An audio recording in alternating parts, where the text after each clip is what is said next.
Nosso tema de hoje, oxirredução, com interesse específico na área da bioquímica.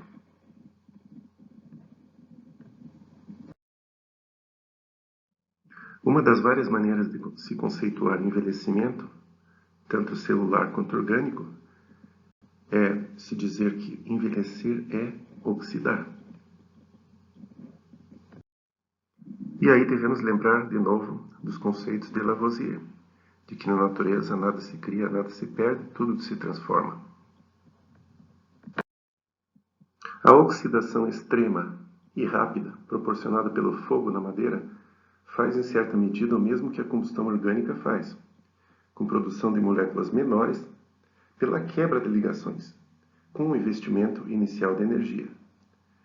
Nessa ilustração representada pela energia de ativação do fósforo, iniciando o fogo. Os substratos iniciais dessa reação de oxidação são a hemicelulose, celulose e a lignina, parentes dos carboidratos. E aí, à medida que a reação avança para os produtos, com o aumento da temperatura, vão aparecendo os gases, ou seja, os óxidos. Óxidos, então, são fruto da incorporação dos átomos de oxigênio dentro das moléculas. No caso do ser humano, basicamente a combustão vai gerar o nosso dióxido de carbono. Todos processos muito parecidos do que acontece dentro de cada célula do corpo, em processos metabólicos chamados de catabolismo, ou seja, da oxidação de moléculas maiores para se chegar a moléculas menores, aproveitando a energia contida dentro de cada ligação dessas moléculas, para no final da reação lá na mitocôndria formar CO2 e água, e nesse processo gerar o ATP. Então são todas reações de quebra de moléculas, são todas reações de oxidação, presente tanto no citoplasma quanto dentro da mitocôndria.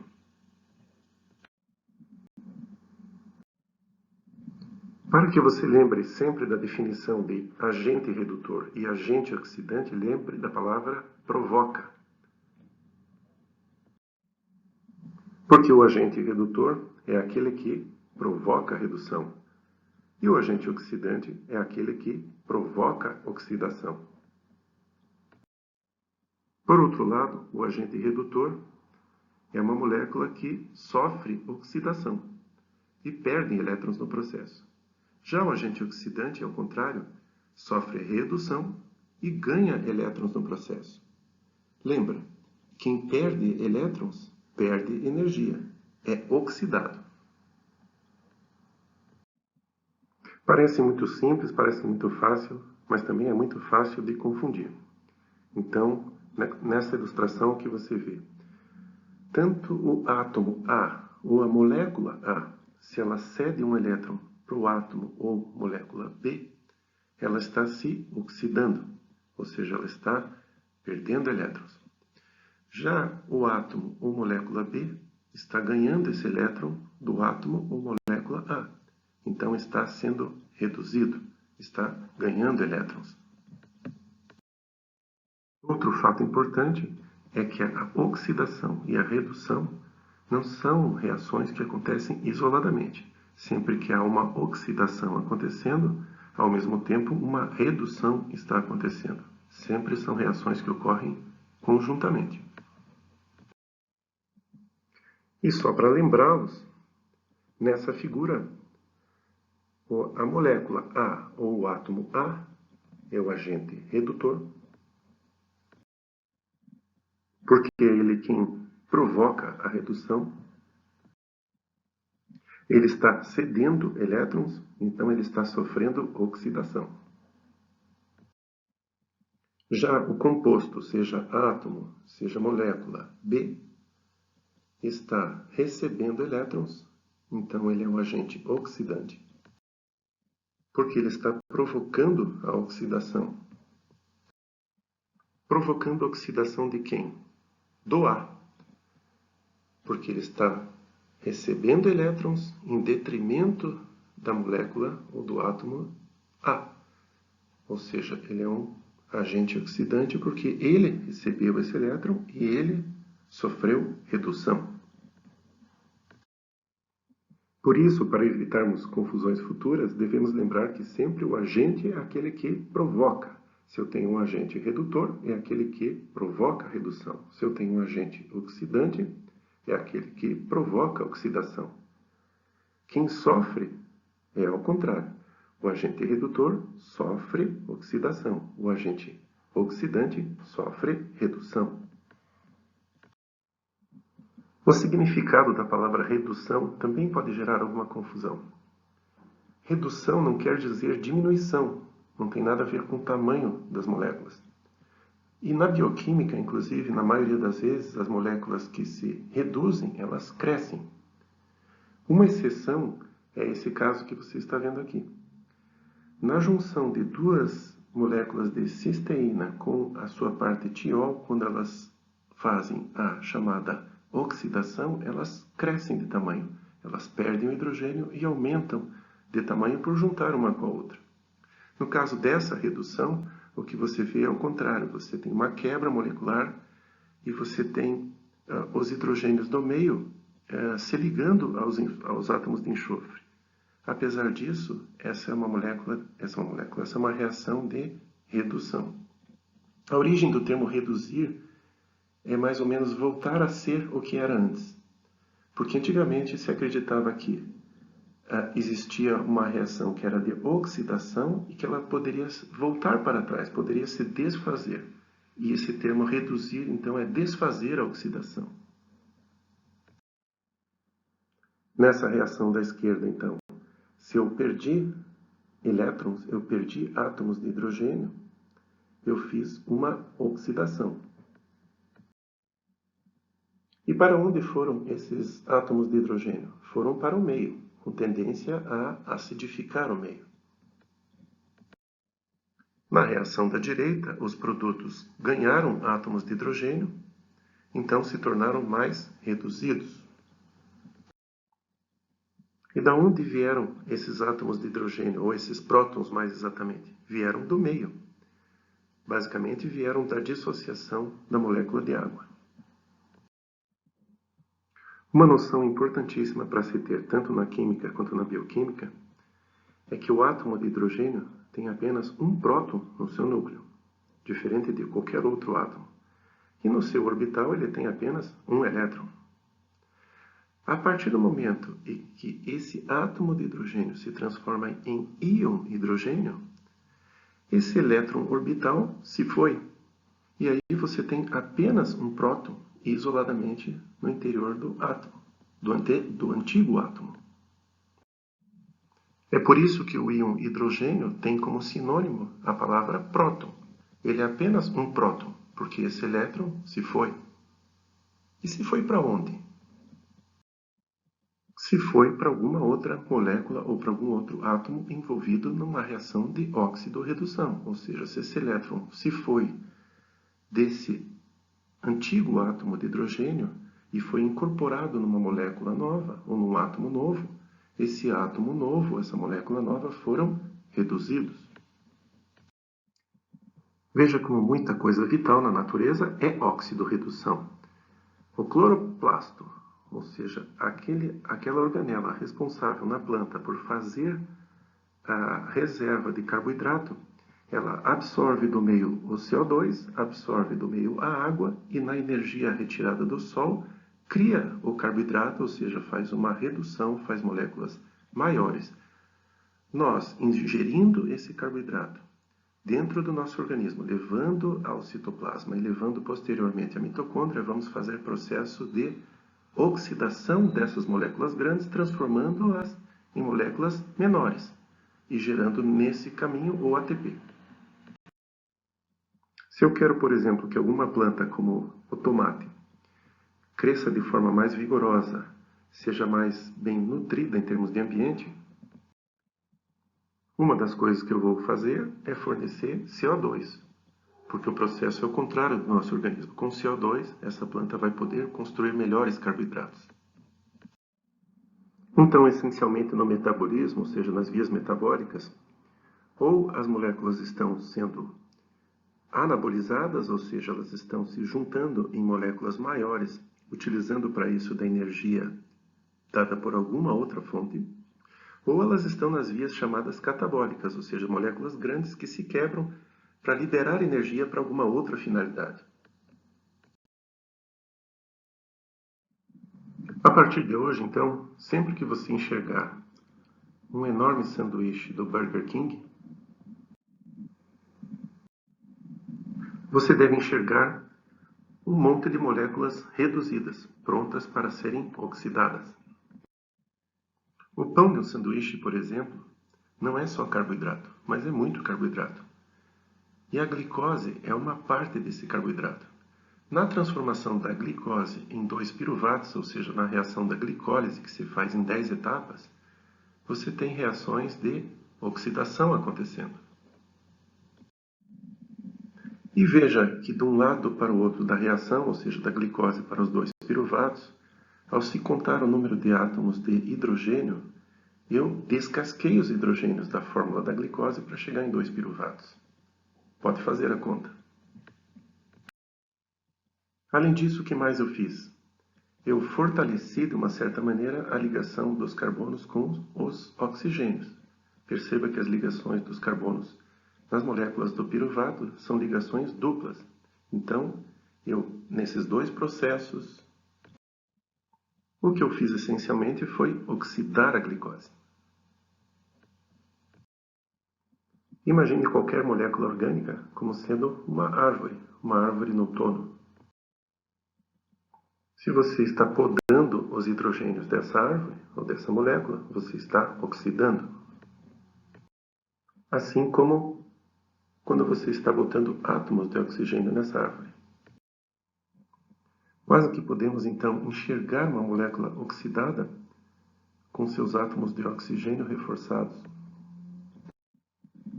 Tudo então que você põe no seu prato e depois você põe para dentro de você, essencialmente o que você vai fazer é que enzimas, lá no final da digestão e lá no final do processo de metabolização, transformem as moléculas que você botou para dentro em moléculas mais oxidadas, tanto colocando átomos de oxigênio, ou reforçando esses átomos de oxigênio, ou as ligações entre os átomos de oxigênio e as moléculas, quanto retirando os elétrons, ou seja, retirando os hidrogênios dessas moléculas.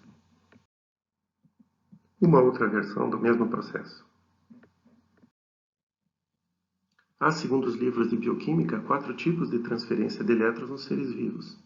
A primeira delas é uma transferência direta na forma de elétrons, que acontece entre átomos. Interessa um pouco menos da bioquímica, embora muito desse tipo de reação aconteça dentro das enzimas. Já o segundo tipo de transferência se faz na transformação de ácidos inorgânicos, por exemplo, ácido fosfórico, ácido carbônico, em ânions. Eles se transformando em ânions, eles liberam próton, ou seja, o hidrogênio, para o meio.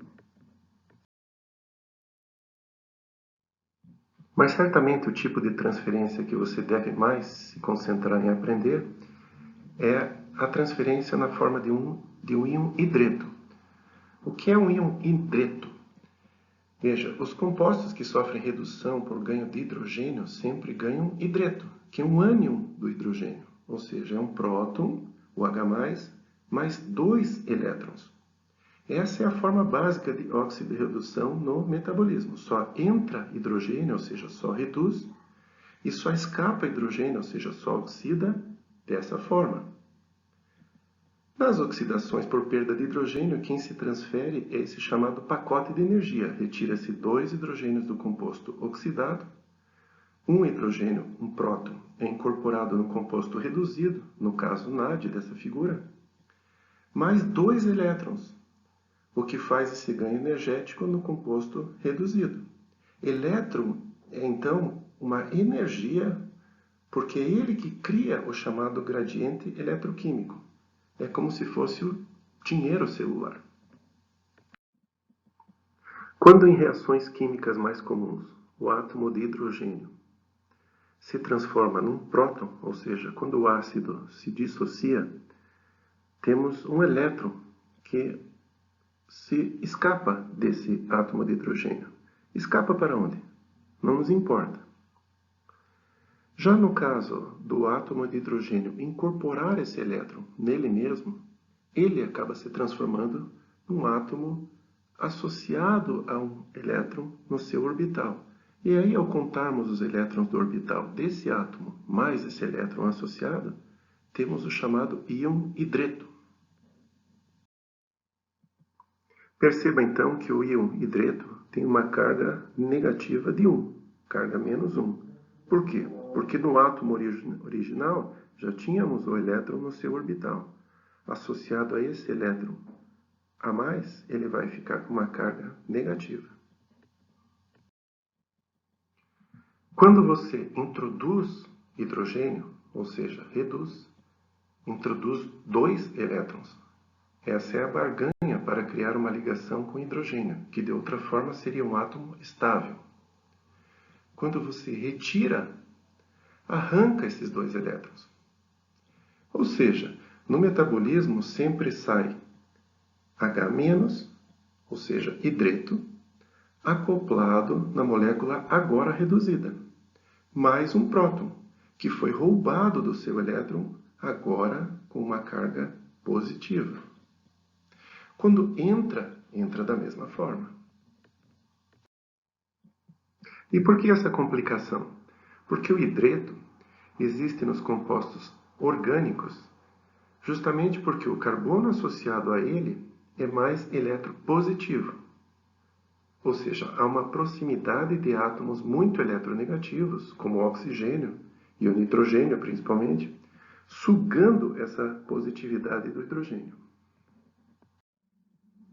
Esse NADH, agora reduzido, tem então 2 elétrons a mais na sua molécula.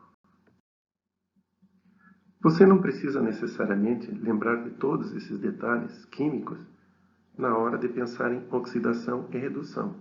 Sempre na redução enxergue, oficialmente, o hidrogênio como um elétron ganho, e que depois, se é uma molécula que vai ser oxidada, vai transferir esse elétron para as moléculas chamadas de carreadoras de elétron, como o NAD e como o FAD. O NAD+, uma das principais moléculas carreadoras de elétrons no organismo, tem o sinal mais na notação, mas é um ânion com carga menos 1, por conta da ponte de fosfatos que une os 2 nucleotídeos.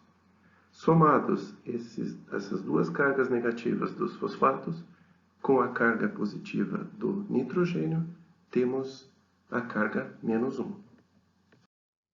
Já o NADH é a forma reduzida e é um ânion com carga menos 2, porque não há o nitrogênio negativo para contrabalançar as 2 cargas negativas. E aqui ao lado, nesse slide, temos o conceito que não podemos esquecer, que uma oxidação nem sempre é colocação de oxigênio ou reforço de oxigênio na molécula. Pode ser apenas a retirada de hidrogênio, ou seja, uma desidrogenação, e aí liberando os 2 átomos de hidrogênio. Veja um outro exemplo de oxidação que acontece no organismo. Um álcool que se transforma em cetona. Álcool com a hidroxila. Essa hidroxila tem uma ligação com o oxigênio única. E aí ele vai se transformar em cetona com um carbono em dupla ligação com o oxigênio. Então, o hidreto, que é o hidrogênio pertencente à fórmula da esquerda, vai ser transferido normalmente para uma molécula carreadora de elétrons, normalmente o NAD, que vai se transformar em NADH. Então, vão 2 elétrons para o NADH. O próton, que é liberado nessa reação de oxidação, ele vai ser uma carga positiva a mais para o ambiente, para o meio, ou seja, vai acidificar o meio. Só para lembrarmos novamente, NAD é a molécula carregadora que tem carga -1, porque ainda não recebeu o elétron de alguma reação de oxidação. O NADH, por sua vez, já é uma molécula reduzida, porque recebeu o elétron da reação de oxidação.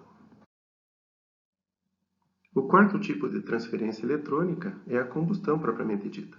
Como vimos no caso da combustão da madeira, a combustão é uma oxidação, e os produtos finais dessa combustão são óxido de alguma coisa, dependendo do material combustível, óxido sulfúrico, óxido fosfórico, óxido nítrico, etc. Na combustão, você força o oxigênio a ser absorvido pela molécula. Em seres vivos, essa função é assumida pelas enzimas, como no caso da citocromo-oxidase. Toda reação de oxidação e de redução no organismo gera uma transferência de elétrons. E se gera transferência de elétrons, gera uma potencial carga. Essas cargas vão sendo transferidas. Aonde eu oxido, eu ganho potencial. Aonde eu reduzo, eu perco potencial, porque eu dou essa energia para a molécula reduzida guardar. E aí temos a medição do ΔG das reações redox, que se baseiam no número de elétrons que vão ser transferidos, o potencial já conhecido dessa mesma reação e multiplicado por uma constante chamada de Faraday. Sem nos preocuparmos em fazermos conta, o que temos na oxidação do NADH, ou seja, na sua transferência desses elétrons que ele levou para a mitocôndria, é que esse ΔG é menos 219 kJ por mol, ou seja, é um ΔG muito alto, gerador, portanto, de grande quantidade, potencialmente gerador de grande quantidade de ATP. Não vamos, na bioquímica para a área médica, nos preocupar em fazer contas, mas devemos saber que a reação de oxidação sempre vai gerar um ΔG dessa reação redox. E como agora estamos cansados de saber, um ganho de oxigênio numa determinada molécula ou uma perda de hidrogênio, ou ambos, é uma oxidação. Uma redução é o processo inverso, ou seja, é uma retirada de força da ligação de oxigênio e um ganho de hidrogênio na molécula. Então aqui, nessa transformação que você vê da direita para a esquerda do gás metano, se transformando em metanol, um álcool, se transformando depois em metanal, um aldeído, depois em ácido metanóico, o ácido fórmico, para depois ser totalmente transformado em CO2, o que você tem da direita para a esquerda e da esquerda para a direita? Claro, da direita para a esquerda, as moléculas estão progressivamente mais oxidadas. Tanto é que no próprio organismo, a molécula mais oxidada que você pode criar em termos de molécula orgânica, ou seja, com carbono, é o nosso CO2. Já para o lado direito temos a redução, com incorporação cada vez maior de hidrogênios na fórmula. Um pequeno exemplo para o nosso raciocínio. A transformação comum no organismo de piruvato para lactato e vice-versa. No caso do piruvato para lactato, tem ΔG de menos 6 kcal por mol. Então, do piruvato para o lactato, reduziu ou oxidou? Reduziu, porque no carbono do meio, no segundo carbono, do lactato, temos que o oxigênio perdeu força na ligação com o carbono, ou seja, passou-se de uma ligação dupla para uma ligação única. Mas então espera, por que o ΔG é negativo dessa reação? ΔG negativo é considerado um ΔG de reação termodinamicamente favorável. E aqui é uma redução. Não deveria ser ao contrário? Não deveria ser a oxidação, a quebra, a favorecida? A resposta é, porque do piruvato para o lactato, nós temos sim uma redução e ela por si só não seria uma reação interessante para o organismo, mas temos que olhar para a somatória das reações. E nesse caso, a somatória nos mostra que o NAD deve ter a prioridade no ser oxidado, porque nós precisamos de muito NAD dentro das nossas células, para que essas moléculas carreadoras tenham a capacidade de ir buscar mais elétrons de todas as reações de oxidação que acontecem nas imediações. Este quadro de várias das bactérias que existem no intestino mostra que, desde das macromoléculas até a chegada ao CO2 e aos gases como metano, temos boa parte do nosso intestino, da nossa metabolização, sendo feita não por nós mesmos, mas pelos nossos pequenos micro-organismos presentes no nosso organismo. Um exemplo curioso disso foi publicado na revista Science em 2010, mostrando que a população japonesa tem mais capacidade de absorver os carboidratos presentes no sushi, porque eles têm bactérias diferentes no intestino, herdadas de uma geração para outra, e aí a maior capacidade no próprio luz intestinal a essa metabolização, ou seja, essa oxidação ocorrer. As moléculas responsáveis pelo carreamento e entrega dos elétrons na mitocôndria são essencialmente o NAD e o FAD. São moléculas que podem ser comparadas a caminhões de transporte, em que quando você faz os processos catabólicos, libera energia, libera elétrons para carregar esses caminhões que vão até a mitocôndria para ser descarregado lá. E quando você tem o processo anabólico, você descarrega essas moléculas carreadoras. Só lembrando a diferença entre as duas. NADH rende, na hora de produzir ATPs na mitocôndria, 2,5 ATPs. O FADH2 rende 1,5 ATP. A diferença do quanto rendem existe pela entrada em pontos diferentes da fosforilação oxidativa. Falando um pouco das enzimas participantes dos processos de oxirredução. As desidrogenases são muito importantes. Elas retiram o hidrogênio, ou seja, elas desidrogenam.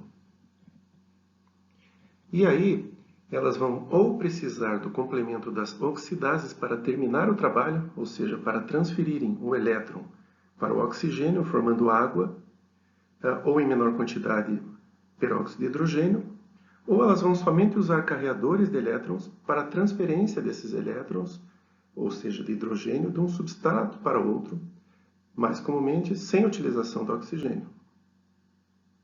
Quando se fala de oxidação, com a grande exceção da citocromo oxidase no final da fosforilação oxidativa, está se falando de uma classe de enzima, as desidrogenases. Elas são super comuns no metabolismo, justamente porque podem prescindir do oxigênio para pingar elétrons, ou seja, hidrogênio, de um metabólito a outro. Veja que no tão importante ciclo de Krebs, temos quantas desidrogenases? Das 8 reações do ciclo de Krebs, 4 envolvem a ação de desidrogenases, porque está se oxidando esse substrato inicial. Já na beta-oxidação, ou seja, a queima das gorduras, mais especificamente a quebra dos ácidos graxos, das 4 reações envolvidas, 2 têm a desidrogenase como principal ator. Então, as desidrogenases retiram o elétron na forma de hidrogênio e entregam esse elétron para as moléculas carreadoras. Sai, então, de uma molécula que foi oxidada para uma molécula que será reduzida para ser oxidada em outra parte. As oxidases, embora muito importantes, têm somente um tipo de interesse em bioquímica, as chamadas citocromo-oxidases. São as mais importantes e situadas no final da chamada cadeia respiratória, ou fosforilação oxidativa, presente em quase todos os tecidos. As citocromo-oxidases, vistas na parte direita da figura, são as transferidoras dos átomos de hidrogênio para o oxigênio, formando água. E são parte das chamadas M-proteínas, com algum parentesco com a hemoglobina. As citocromo-oxidases, assim como a hemoglobina, precisam do ferro para que o oxigênio faça a devida ligação na transferência eletrônica. Essa transferência de elétrons, então, nas citocromo-oxidases, se dão pela introdução do elétron do hidrogênio na molécula de oxigênio, ou seja, o oxigênio é reduzido pela citocromo-oxidase, gerando água na fosforilação oxidativa. Qual a finalidade principal final da citocromo-oxidase? No fazer essa redução do oxigênio, gerará a força motriz dentro da mitocôndria para que o ATP seja formado pela última enzima do complexo enzimático da fosforilação oxidativa. Já as enzimas chamadas hidroperoxidases podem confundir. Elas são desfazedoras do estrago oxidativo, ou seja, elas vão desfazer o que as outras oxidases fizeram em termos de criação de H2O2 ou mesmo da redução do oxigênio. Então, elas complementam o trabalho das oxidases quando essas fizeram o trabalho pela metade. Geraram H2O2 ao invés de criarem água. As oxigenases cumprem também função oxidante, mas muito pequena em relação às desidrogenases. E também cumprem função sintética, ou seja, oxidam sintetizando alguma nova molécula.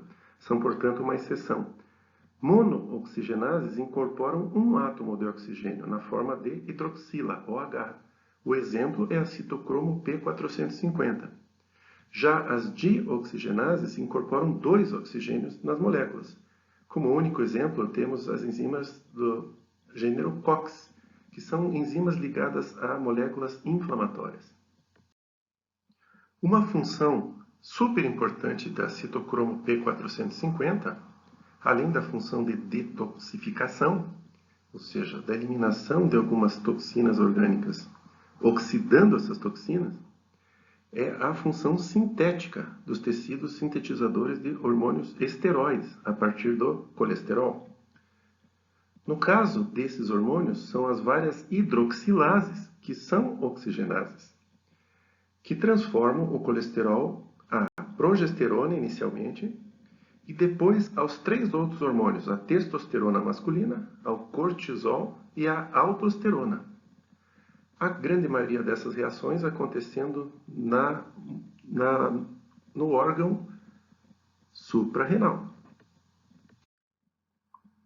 Veja que são moléculas muito parecidas umas com as outras à primeira vista, todas vindas da transformação do colesterol, todas elas sendo transformadas pelas enzimas hidrolases, que são oxigenases.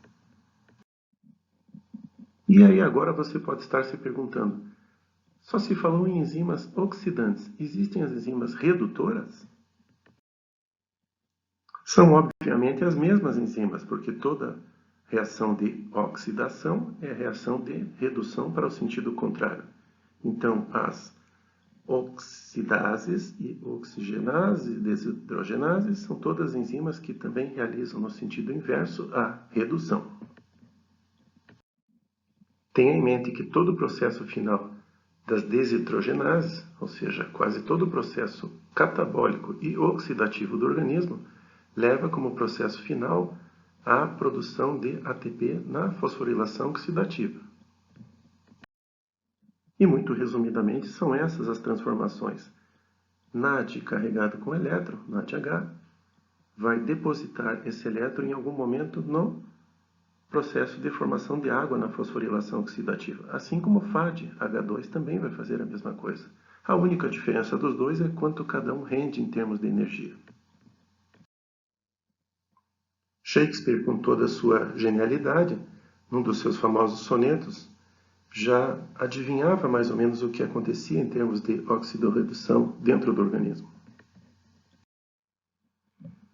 Em 2 dos últimos versos do seu soneto, diz que todos nós, ao chegarmos no fim da vida, pelo próprio processo de oxidação que acontece durante a vida inteira, morreremos muito por conta desse mesmo processo. Mais uma vez, agradecendo a todos que tiveram a paciência de nos acompanhar até aqui.